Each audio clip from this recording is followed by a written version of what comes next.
Hi everyone, Patricia Worby, Alchemy Therapies here, and delighted once again to continue my series of conversations with practitioners like myself, but subtly different.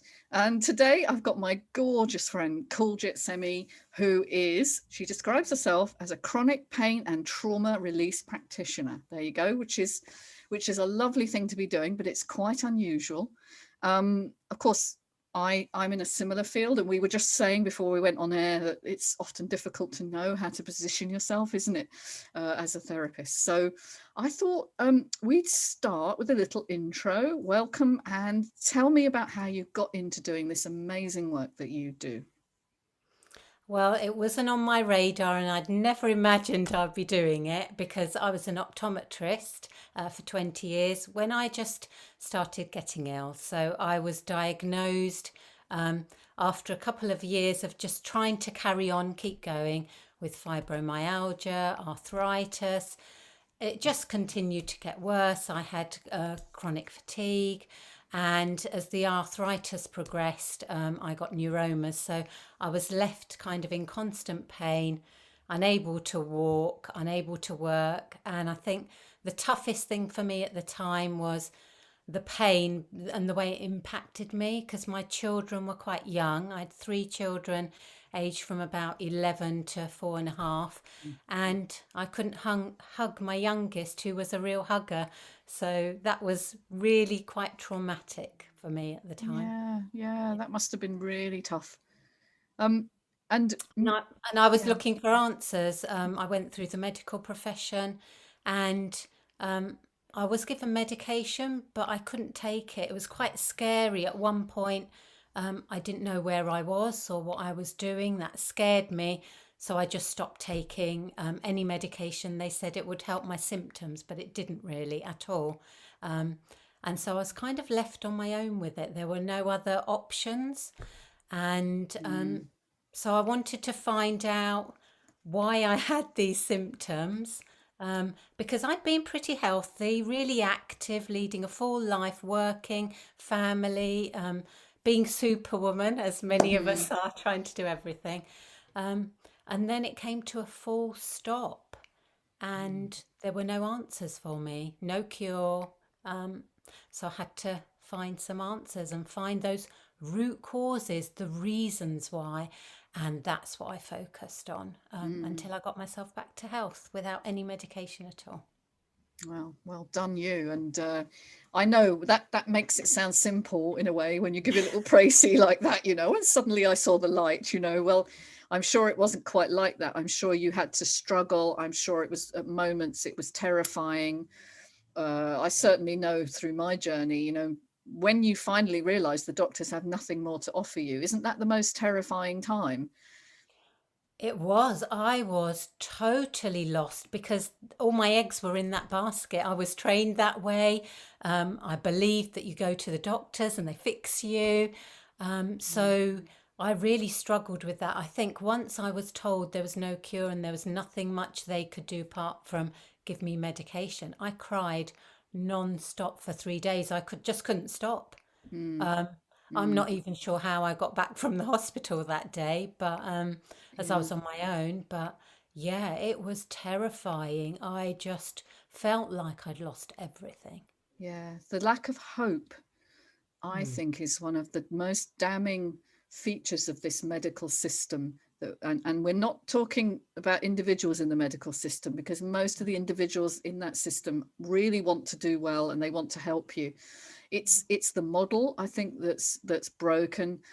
And what they have to offer you, as you say, for these chronic conditions is very limited. And it, for me, was a similar story, and I was just amazed because I totally was trained in the medical model. And so, you had a problem, you went and got fixed, like you say. But Yeah. then when they said, well, have 3 months supply of painkillers, and sorry, but everything else we've given you has made you worse, which it did, Yeah.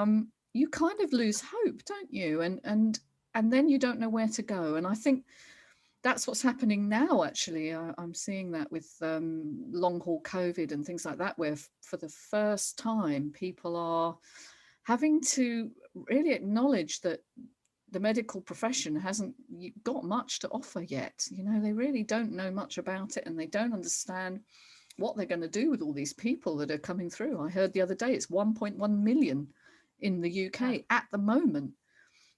So so it's an And I think, extraordinary thing. yeah, and that's scary on a much bigger scale, isn't it? That Hmm. this is now a huge scale, and I think that's what maybe the medical profession are now realizing. Like, what do we do? Because there's a whole misunderstanding, isn't there, about chronic symptoms, about chronic pain, Hmm. and things that don't heal in the way that they're expected to. Yeah, yeah, And I think it is that let's treat chronic symptoms in the same way as acute symptoms. yes. And they're different, so you can't No, really. in your case, for instance, you said you wanted to get to the root cause. What were the root causes? What did you find out when you started to, do your investigations? So there were a lot of lifestyle things, a lot of stress, pressure, expectation that I put on myself, um, which I didn't really realize at the time. You Mm, know, it mm, was just, I thought that's the way it is, that's the way I am. I was a bit of a worrier, just like my mum was, my whole family, actually, all my siblings, we tend to worry a lot. Um, and I just started looking at those things because I suppose now I couldn't work and I needed to reduce my stress levels, which were way beyond anything that I could have imagined. Um, and really, it was my emotional health. It was how I thought I was, who I thought I was, who I expected myself to be. mm, And as I delved and I released a lot of held emotions, a lot of anger. I find with chronic pain, there's a lot of anger and resentment underneath mm-hmm, because that's what kind of gets us through. It makes us feel strong. It's a strong mm, emotion. mm, Um, and there was a lot of unprocessed emotions. I'd never processed or learnt how to process emotions, not with my family when I was younger or all through my adult life. It was just something I internalized. I never showed how I felt, and I just showed I was strong and I would just keep going. I could be reliable, I could be the one that was called on to help, but internally, there were lots of times where I could scream and I didn't, and mm-hmm, lots of times where I wanted to mm-hmm, shout and go no and I didn't. And lots of unprocessed memory imprints from trauma and adverse childhood experiences from just living life in the times and the place that I was in, you know, with my family from India and growing up in England, bit of violence, bit of mm-hmm, racism, mm-hmm, quite traumatic for a young child. And mm, there was something quite significant, like loud noises. I would instantly be on high alert. Um, and when I traced those back, and this was part of the root causes, it went back to when I was about 8 or 9 and we were living in Kent. And around 2, 3 o'clock when the pubs closed, we were quite near a pub and people used to bang on the doors or throw things in the windows. And as a young child, waking up to loud noises and shouting, mm, that took me a few layers to get through. But it really mm, showed me how these things that were from long ago could still affect me now. So, mm. yeah, there were a few layers to get through there. Yeah, it's a very, very important point, actually, is that what happens in childhood is stored as implicit memory. I think you and I both have the same understanding of that. And as far as your body's concerned, it's not over. It's not over. It's still there. Yeah. And that must have been extremely frightening, to have those experiences. Things like racism, homophobia, bullying, these are what we call the small t traumas, aren't they? The things that happen to people, they're not like being bombed or being taken hostage or something. It's not Yeah. the classic idea of trauma, but they're that slow feed, drip of stress, chronic stress that we hold in the body, because you don't feel safe. You don't feel safe as a kid, knowing that when the pub's empty, you're going to get that happening. And it's so unpredictable, isn't it? Yeah. And that's a big driver. So Unpredictability, change. I think that's huge. That can be a huge stressor, because all of a sudden you go back to not safety. I don't know what to do. I don't know how to deal with this. Everything becomes overwhelming, and you're almost transported back in a second.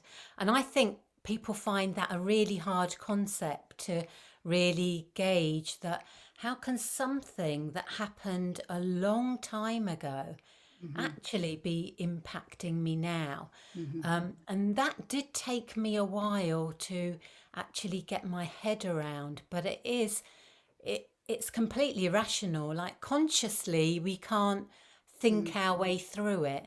The information's there, the imprints, the memories, just like the words from the doctors we hear when our hope disappears with "there is no cure." Those words can actually stay with you. The tone, the voice, it can stay with you, and just like an energetic imprint. And if that's there, then at some level there is no hopes, but we can clear that.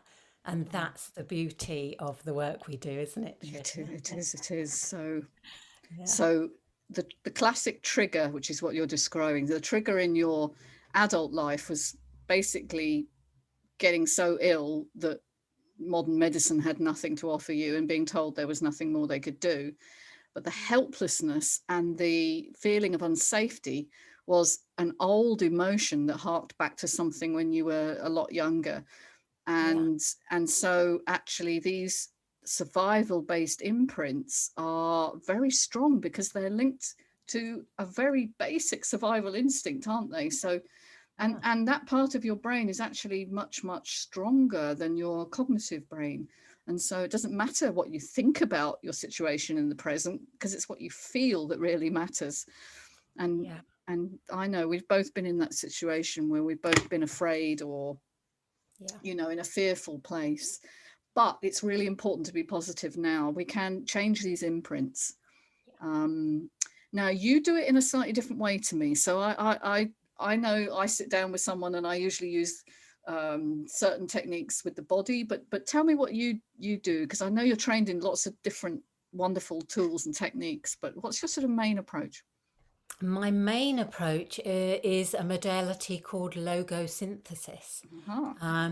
And it, all I can say is that it's amazing, surprising. Now, I've been using it for years, both for myself and with my clients. And um, basically, the approach is through the body. So you see what they're feeling, you're just exploring what's happening for the person. You just connect them to the body. So they're finding an emotion in the body, and the thoughts that come with it. And then as you follow that information back, you can really get specific and find the imprint. So that imprint can be anything that comes from your perception. So it could be visual, auditory, it can be sensory, smell, taste. So all of those things. And that's how the subconscious works with these imprints that it holds, these things that make us not feel safe. So you find the imprint, and we can really just focus in. If the client finds a memory, it might be a specific aspect in the memory that's most distressing. For example, it could be the way someone pointed at them, or the look on their face, or it could be the words and the tone with which those words were said. And what we do, we actually find those in the space around the client. So whether they're above them, in front, to the left, right, behind, underneath, or in their body, we find that. And when that's really specific, they're activated, so they're triggered, but you don't need to stay there very long at all. and we use 3 sentences. So we use words to shift the energy. You retrieve the energy from the imprint, that specific distressing imprint that you found in space.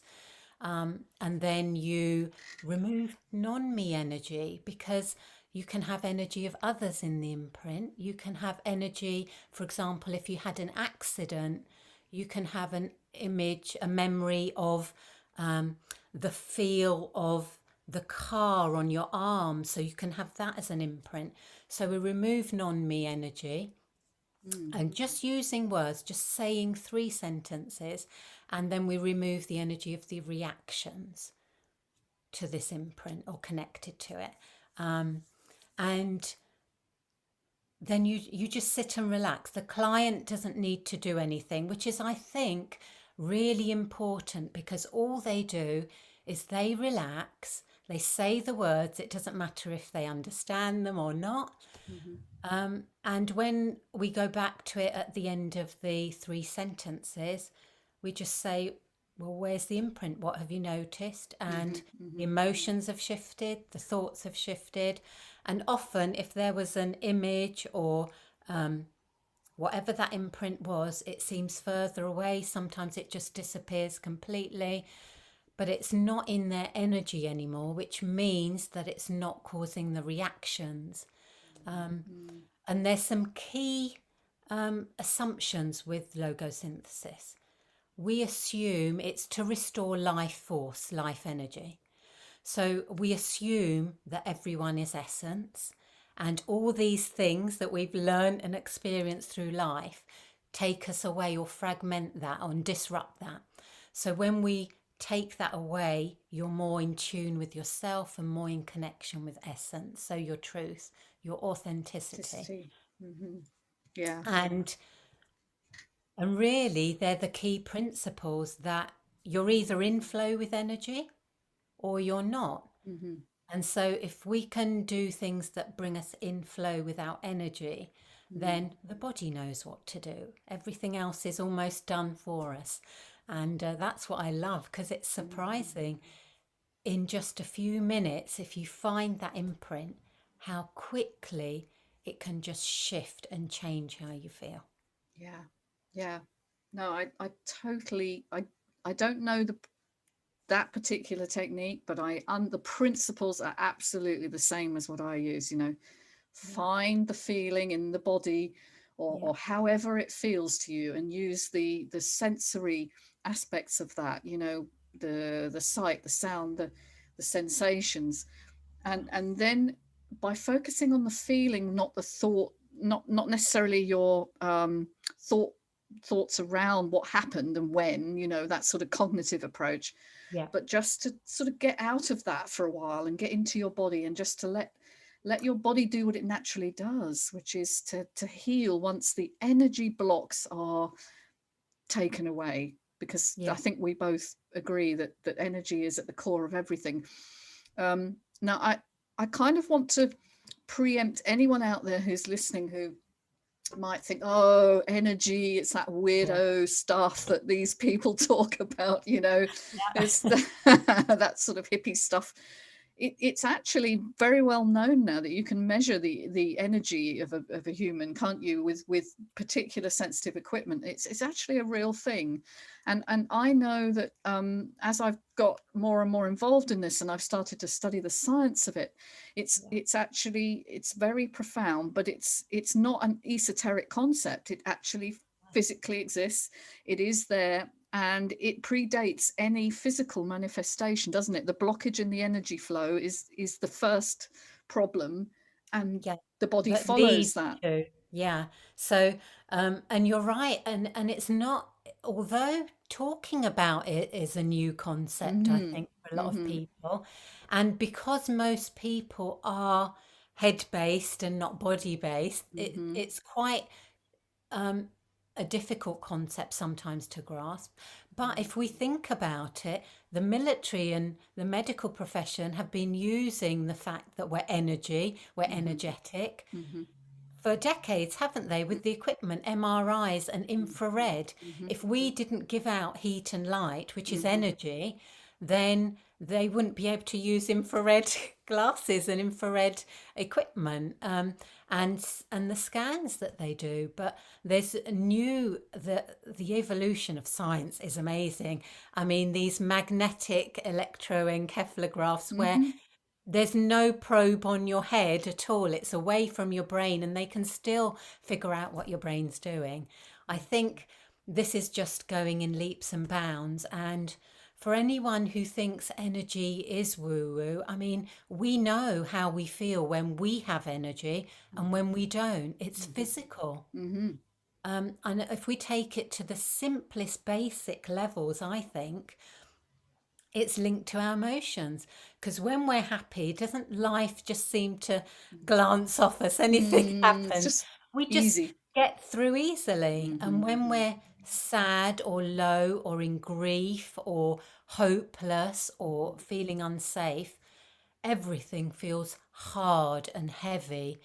And I think that's a difference with energy and emotions, isn't it? It's all linked, and however we talk about it, we can't separate one from the other. No. Um, and I think we all know it to some level, because who hasn't walked into a room and picked up an atmosphere without knowing what's happened in the room? Mm, You mm, just walked in there and you've gone, oh, I can cut the atmosphere with a knife. You're sensing energy. You're picking it up because you're energetic, and you're picking it up from the environment around you. mm. And we've all done that in some way We in our certainly life. have. We certainly have. Sometimes it's been That's in a energy, isn't it? It's yeah, real. yeah, and sometimes it's in our own families. It's Oh, like definitely. It's often in our own families, um, isn't it? gone into a room and thought, uh-oh.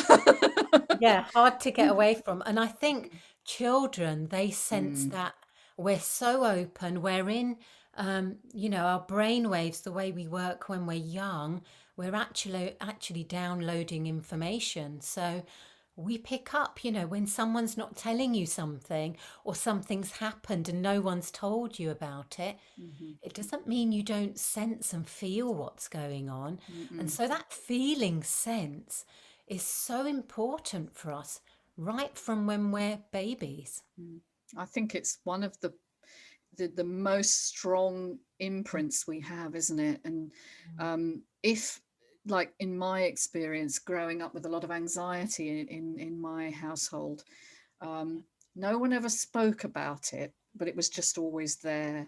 And you kind of felt that something terrible was just around the corner. You didn't know what it was, but you absolutely perceived it. And so something you touched on earlier, actually, that about being highly easily startled, you have that sense of something's about to happen. You're on alert, Yeah, or sort of hyper vigilant for disaster, for something bad, aren't you? yeah, And so the emotion of fear kind of drives that feeling sense of being unsafe, and therefore you become highly attuned to danger, and thus that becomes a habit of yeah, being, which those of us who go on to work in this field kind of see it in their clients, don't we? That they're just operating on these sort of old patterns of thinking and feeling yeah, that are so unconscious they hardly know they're doing them. And I think that the joy of this is making the unconscious conscious yeah. for the first Shining time, light on it. shining light, Absolutely. bringing Yeah, that in, and allowing that person to absolutely perceive it for themselves. Because yeah. you could sit with your client, I could sit with my client and say, look, cheer up, it can't be that bad. Or Look at the or positive side. or come on, let's do some positive chanting or something. Yeah, But it's not until the person themselves perceives the danger is over and done that yeah, they release themselves from that imprint, and they can then flow and move forward in their lives. And I think that's the joy of it. It's actually allowing the person to do what their body has long been wanting them to do, yeah. taking away the blocks and restrictions to self-healing. And we know it's only when you're relaxed that you actually heal. So, Mhm. and we're meant to go through these cycles of stress and relaxation. And what happens is we learn to be in stress all the time. And you're right, it's just an habituated pattern. So, you or I we didn't realize we're highly stressed. We might say, or someone might say to us, you're a bit highly strung or highly sensitive. But, that adrenaline that's not allowing our body to get over things and process through things, that's what makes it hold on, doesn't it? Like, Ah, I need this because without this, I can't be safe because mm, something's going to happen or something has happened. yeah. And you don't realize it. I mean, I never felt safe um, in myself, in my own skin, or in the world. But to Mm, me, that was a normal state of being. I didn't know any different mhm, until I went through this. Well, what's causing my symptoms? What's making me feel this way? What's making me think this way? Why do I, start a task or can't sit still and have to finish it? There's no choice. It's mm, not a rational, conscious decision. It's just I can't stop. mm, And I think when you get those answers, isn't it enlightening? I mean, mm, when you just think, oh, right. So I've been doing this all my life, and I've been mm, doing it from when I was a child, or mm, I've been feeling this way, or had these feeling patterns over and over again in so many times in my life. I think for me, it was quite enlightening and empowering. mm. I think I didn't realize how chronic stress was so much a part of my patterning. I think it was also part of my drive as well. And you've Yeah, kind of alluded to that. You were a hardworking, you were very successful, you pushed yourself through college and everything. university and all of that. All right. And the same here. And it was, and thus the idea of letting go of that and somehow becoming this mushy kind of self that kind of just allowed everything to happen was really frightening to me. And I think, Yeah, of course, that's not what happens. Actually, healing is about really bringing in all your positivity and your energy in, but in harmony with you instead of against you, instead of in conflict with you. But yeah, people are very afraid, aren't they, of letting go of some of their old patterns in case it makes them incapable of functioning. What would you say yeah. to that? I would say absolutely. It becomes your identity. You believe this is who you are. Mm-hmm. And when you say, this is who I am, whether it's just internally your inner voice or your own thoughts, that's what becomes true for you. So it's true. And I think unless something happens to stop you, for you to stop and look at these things, I would never have done that. I would never have looked at who I was and how I react and how I behave unless I was completely stopped. Mm-hmm. And it's when survival is like holding on for dear life, isn't it? Gripping in with you as hard as you can. And so that's what we're used to doing. And if you feel the tension of that in your muscles, of holding on, of trying to feel safe, a big thing is being in control, isn't it?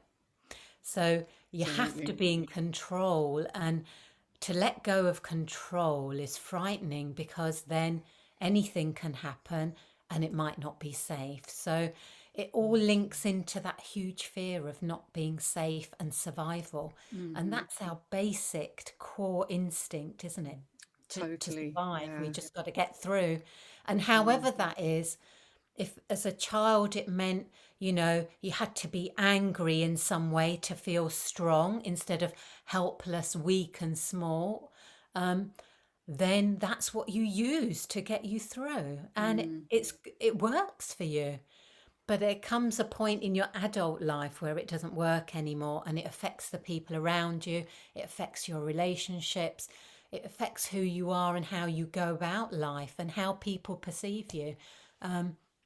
And it can cause lots of problems. So we go from that first order dissociation, which happens in childhood, where you're not safe, to second order coping mechanisms, to third order when it affects people around you and your life and it's causing even more problems. So until we shed light and look at that and bring that conscious awareness to these underlying habits and patterns and imprints, um, we can't clear them. Mm. But when Yeah. we do, it's like light on a, this is, I always say with logosynthesis, just from what clients have said with how things fade, I Hmm. always say it's like light on a photographic imprint, on photographic film. Mm. If you shine light on it, it kind of disappears. Yeah. Um, Yeah. and I love that because, that's what people say. Mm. Oh, it's Mm. just faded. Oh, I It's feel it's calm. it's Yeah, it's gone. absolutely. I use EMDR, which is eye movement desensitization, and we get them to focus on the feeling beforehand, and then once we've done the session afterwards, to go back to the original feeling. And Yeah. pretty much everybody says it's more distant, or it's faded, It's or far away. I can't see it anymore. And it's Yeah. so interesting. It's a visual metaphor, And so I think we do work in this crossover area, don't we, of we're working holistically with a lot of metaphorical unconscious processes, but Yeah. both of us are also very based in science, and I know you were, and Yeah. I was as well. Yeah. And so we're also fascinated by the neuroscience of this and what's actually happening in the brain as we're making Yeah. those changes. And so I think, in sort of summarizing what you've said to me, I think the work you do is extraordinary, because you will take people places that they would not go on their own. All right, because they would not feel safe to explore that on Yeah. their own, because on their own has felt unsafe. And so actually having the stabilizing influence of someone like yourself or me, um, working with you, enables you to explore the deeper, darker recesses of your subconscious. And I think want to say that it's a beautiful process, and it doesn't just affect your symptoms, and help heal you. It actually, as you said, it helps heal those around you, those you love. You start to interact with your life in a more authentic, positive, powerful way. And so Absolutely. I just Absolutely. I want Who to wouldn't do it? Who wouldn't do exactly. it? So I just want to thank you from the bottom of my heart for the work you do with all the clients you work with, because I know I was talking with someone today who mentioned they'd worked with you, and it was just like, oh, Kuljit's great. So it's like, yeah, I know she is. Oh, I thank you. know That's she is. really kind. So if anyone wants to get hold of you, Kuljit, what's the best way to find you? The best way is to go to my website, which is centrebalance.co.uk, or direct email me on kuljitsehmi@centrebalance.co.uk. They're the easiest ways to get to me. And I would say that I think people who do this work are really special. I think it's really needed at this time more than ever. Mm-hmm. And I've actually experienced my relationships change, feeling safe, feeling different. And that's why I'm so passionate about this work, because when you feel different, you know you're different, and it affects everything. So thank you so much for the beautiful work you do too. I just think that if there's anything that's really profound and powerful that can make a huge shift in your life, it's the energetic work and releasing our past, because it continues to impact us if we don't look at it. Absolutely does. Well, I can't top that. So I'm just going to let that lie, because it's just such a profound understanding, and so needed right now, as you say. Yeah. Um, Trauma in a time of trauma. So all right, well, that's all. Thank you so much. Thank you. Obviously, anyone wants to contact me, alchemytherapies.co.uk. Thanks for listening and watching. See you soon. Bye for now.